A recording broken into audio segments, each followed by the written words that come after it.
Hello, guys. Good day. This is Anne of Reinforce Big Club, your fellow positive reinforcer. Today, we are going to talk about how to stay committed to a healthy routine even when it's tough. By the time when you decided to change your life, you want to be healthy, you want to lose weight, you want to be the kind of person who exercises regularly, you want to be the kind of person who treats himself well, as well as having good relationship with others. You want to be the kind of person who have side hustles, who want to build an empire, and you've never done this before. Absolutely, guys, you have to build a routine. Now, by the time, you finally build a routine, a habit for you to be able to get that goal that you want, to be the kind of person that you want.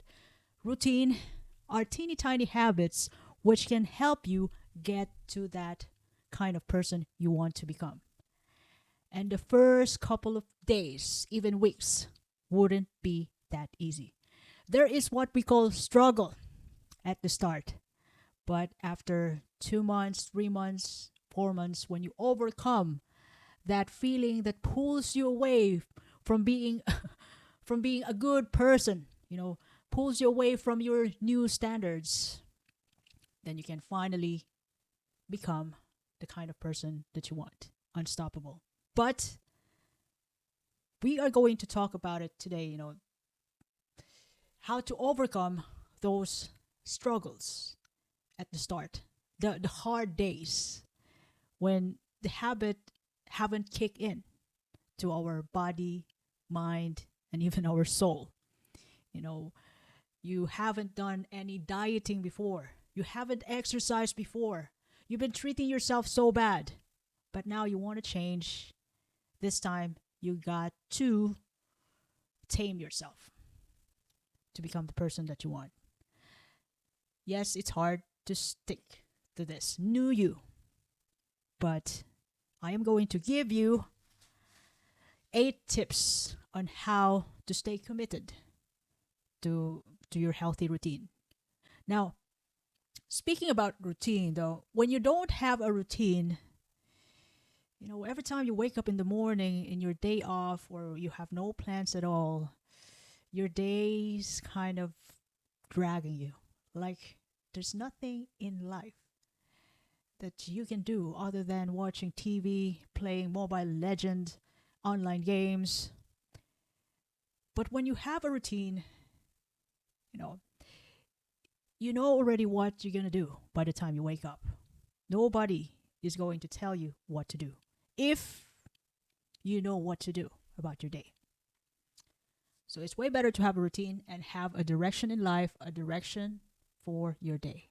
You want to be ahead of your day. When you have a routine and you can nail them all, look, I'm telling you, you can make Monday your bitch.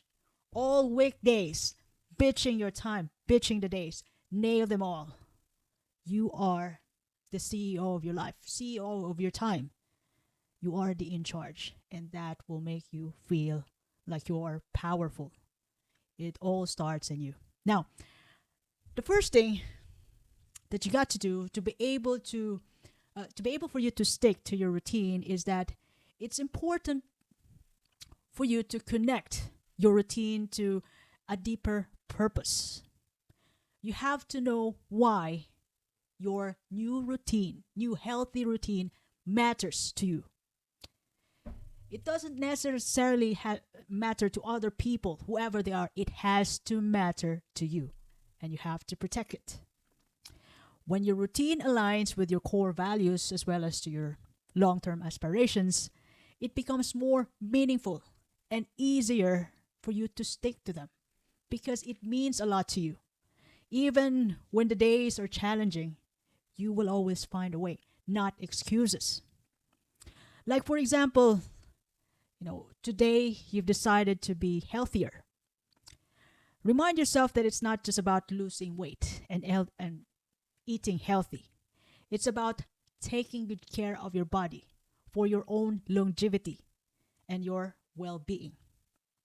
You want to take good care of yourself for your kids, for your family.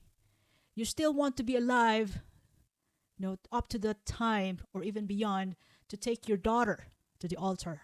If you're a dad, you want to be there for your kids as long as you can. Another thing to consider to stay committed to your healthy routine is that start small. Start small and build gradually. Starting small and manageable, making manageable changes in your day, which you haven't done before, it'll be easier for you to adapt and sustain that new routine over time, rather than bombarding yourself with loads of changes to your day tomorrow. You wouldn't be inspired to even think about those loads of changes. And those loads of changes would be overwhelming and unsustainable.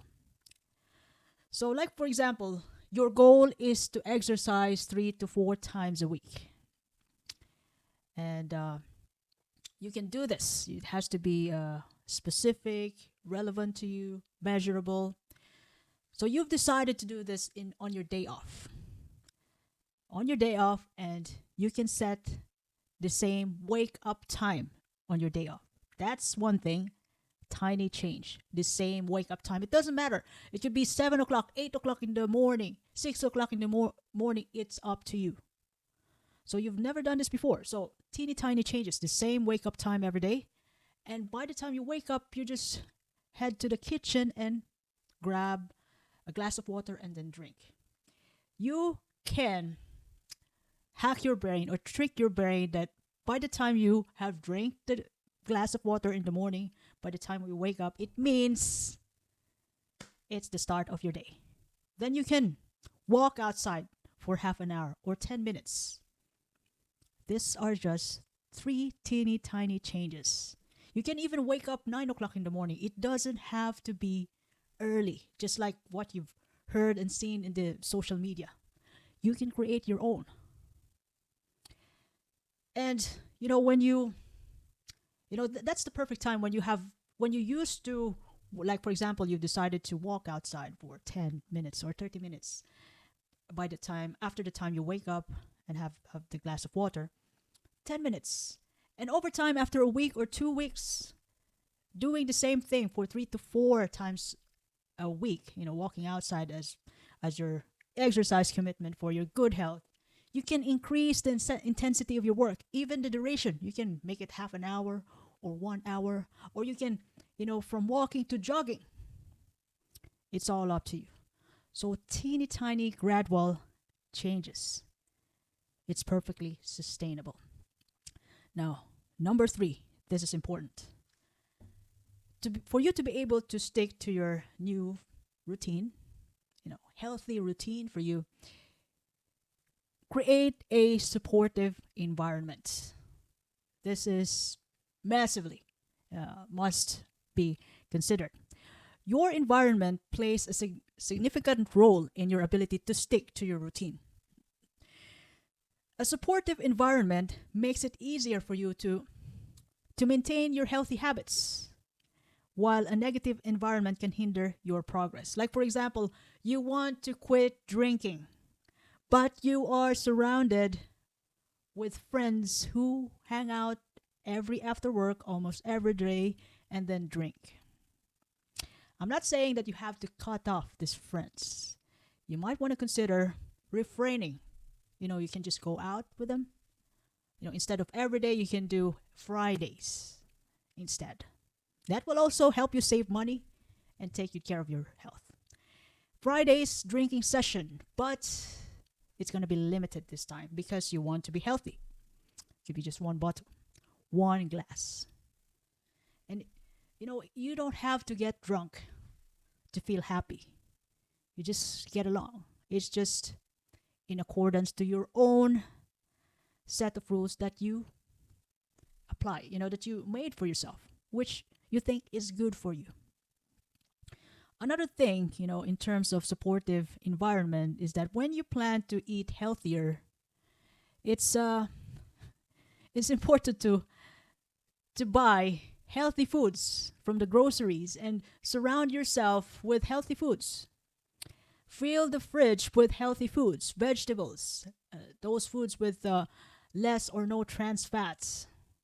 You know, clean out your pantry of junk foods and replace it with nutritious snacks. So this environment thing is important, an important influence. If you want to exercise more, keep your workout gear visible to you. By the time you wake up in the morning, you can see your workout gears there, waiting for you to grab, wear it, and head off to the gym. Easy to reach, for you to remind that you got to get moving. Now, another thing, focus on the process, not just on the outcome. You know, focusing solely on the long term goals can make the journey feel daunting, overwhelming. Like, for example, you want to be a healthy person weighing 50 to 51 kilos all year, lean body, 20% fats, who exercise a 3 to 4 times a week all throughout the year. If you imagine that, like for example, you set that habit for a year or 2 years, that's kind of overwhelming. It feels like you're being punished. But when you just think about the process, like you focus on your daily actions that lead you to that kind of person you want to be, who exercise 3 times a week, who is not over the BMI, normal BMI, and who eats healthy. Don't think about that 1 year from now, 2 years from now, 5 years from now, although you're actually going there. That's why you are doing this every day, because you want to be that person 5 years from now. That is the long term. Focus on what you can do today. Like for example, if your goal is to lose weight, instead of fixating on the number of the stuff that's gonna come out in the weighing scale, focus on the daily changes that you're making. Like you're eating a balanced diet, you're staying active, you're getting enough sleep. Although you hardly lower your weight, but over time, since you have in mind that you're going to be this kind of person a year from now, 2 years from now, just gradually, teeny tiny changes. And be happy about that progress though. It's Congratulations. Congratulate yourself.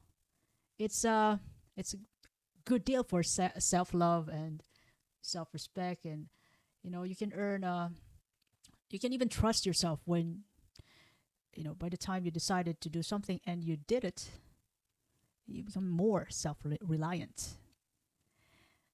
Another thing is that when you are finally doing or doing your best, although you're struggling to do your best every day because these are changes, you haven't done this before, it's important to keep in mind that you have to embrace imperfection and stay flexible. Perfectionism can lead you to burnout and discouragement that I can't do this anymore when you missed your workout for one workout in a week, but according to your rules on the healthy routine, you want to work out 3 times a week, but you already missed one workout. Then you feel discouraged about it because you want it to be perfect. You want to be the kind of person who is compliant. But look, we are just human. We are no robots. So be compassionate to yourself and make it up the next time around.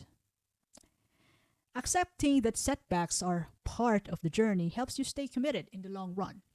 That whatever happens to you because something pops up, unexpected situation or commitments that it makes you miss your workout, it doesn't mean that you are not the kind of person who doesn't work out anymore. You just have to do this because this is much important. But you're gonna make it up by the time you're back. When you have time, you are still that kind of person who wants to be healthy, who works out 3 to 4 times a week or every day, whichever you prefer. It's all up to you. If you miss a day of exercise, don't give up on your routine. Instead, plan a makeup session, or the key is not letting one slip up derail your entire progress. It doesn't mean that you miss one schedule, one appointment for yourself, you quit. It doesn't mean that you're not the kind of person that you said you are. You just miss one day, one session. Nobody's perfect. Now, get your act together and come back when you're ready. Number 6 is track your progress. Seeing a tangible progress can boost your motivation. It's a dopamine boost that you want to do this again. I'm getting better every day, every week. Lifting weights are getting easier. My muscle can finally memorize what I'm going to do. And then another 6 weeks or 8 weeks, I can change variation and I can, although I'll be struggling, a couple of days, I can do this. I can be anything who I set myself to be. Tracking your progress will help you be committed, especially in tough times. And as you can see here, I got my calendar, throughout this year. And I got my shit days. I got some weeks which I am compliant to my top 3 routines. And I have a shitty weeks too. I also have a complete week wherein I really stick to my routine. And out of this year, I have 1 week which I feel like I'm perfect. Think about it. Throughout this year, I have 1 week which I scored myself that I perfectly did the routine on time. But there are some days wherein I didn't do the entire 3 top routines. So it doesn't have to be perfect, but majority of the days in the month, the good part of me wins. And it matters. That's all that counts to me. And I don't want to be perfect. I don't have to be a robot to be doing the things like this one. I also have some commitments and things pop up. Sometimes I feel lazy. I'm not feeling well. But it doesn't mean that I am going to stop. So track your progress. Keep a journal or use an app.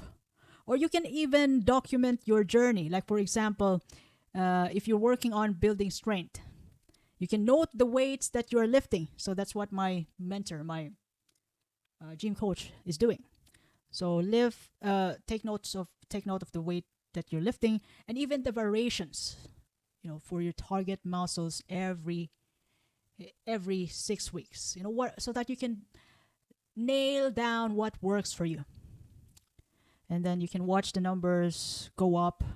I'm talking about the weights that you're lifting, and you can feel the sense of accomplishment and encouragement in your part to keep going. Now, another thing to consider for you to be able to stick to your healthy routine is that you can find an accountability partner. This could be your spouse, your best friend, your gym coach, your life coach, your mentor, or a fitness group. Or you can even, yes, I've mentioned before, a workout buddy who can invest in your progress and can push you to stay on the track. Otherwise, if they don't see you in the gym, they're going to ask you why. They're going to check on you why you missed the gym. Or you can, if you are really strongly committed to work out every day, early morning, you can even make a contract to your coach, gym coach, that if I ever write down on that contract that if you ever miss one workout every day for 3 months, you're going to pay your coach for $50 or $200 if you are strongly committed to make changes for yourself for a good reason. You know your why, and you have a strong purpose why it has to be done. So that's the job of an accountability partner. You can even make me your accountability partner. Just drop in a message. You can email me. Now, lastly, since you've done all the work, you're making progress, you did everything you can to stick to your healthy habits. This time, every time you nail your top 3 things, top 5 things to do every day, don't forget to reward yourself for your progress. Giving yourself a reward is such a positive reinforcement which can boost your motivation and reinforce the habit, that good habit that you just started and you want to keep going. Rewards help you associate your healthy routine with positive outcomes, making it easier for you to stick. Because, like for example, you're being a good boy, you've nailed down all the top 3 things to do every day. And then you reward yourself with, like for example, a cup of ice cream every after workout, or a teeny tiny chocolate every after workout. Or it could be, it doesn't matter that you have to do, it doesn't mean that you have to deprive yourself from everything else. You can eat pizza. It could be twice a month on a weekend. But that kind of, portion of pizza wherein you don't have to eat the entire box. But when you eat the entire box of pizza, make sure that you make it up to yourself. You have to work out well. You have to burn those calories. And once again, don't forget to reward yourself for you to be able to happily stick to your healthy routine. Now, by implementing these strategies that I've shared to you right now, you can build a healthy routine that endures, even when life gets challenging. Remember, the key to success is consistency, patience, and willingness to adapt when needed. Good habits, can help you become the kind of person you want to become. That's in the future. And that person is your personal success. So don't ever forget that. Love yourself. Let's love ourselves. Now, if you ever appreciate this episode today, you can follow me in YouTube, Facebook, Spotify, Apple Podcasts, even in Amazon Podcasts. Reinforce Me Club. I do appreciate your time, guys. By the way, this is Anne. Have a lovely day ahead. Thank you once again.